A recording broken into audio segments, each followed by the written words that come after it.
injiniya Adamu na Saniya. Ku yi saurara ne muku waƙar aure, iliyin nuwa ne.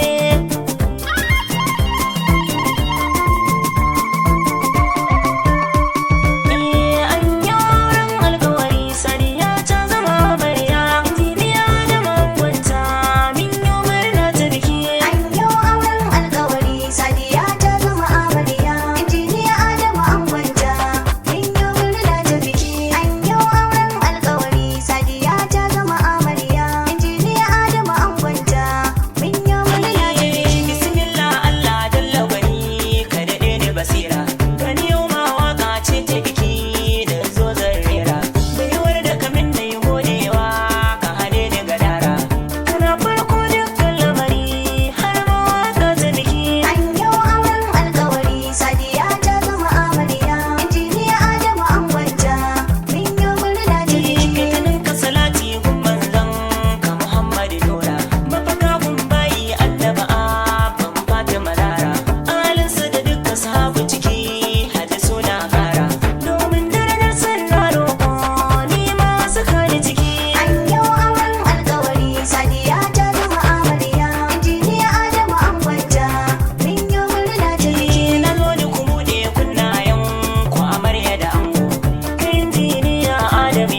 ciki yake matan mai gida su ma murna suke har da duk iyalai na ga abida da amir murna suke sannan maryam tana nan farin ciki take yaya gare shi zansa na ga hafsat ta zo farin ciki take amir yana ta murna muhammad yana nan umar yana ta murna maryam tana ta murna amira ta yi murna dukan abokanan ango yanzu zan saka su yahaya ibrahim hotore dai gadowa ahmad zaki na ganshi bar rufewa sunan su yi keke ya dole dai saka habibu mai darasu farin ciki yake walida abubakar hotoro murna yake haruna big boy na gusau na gaye isowa shi ma murna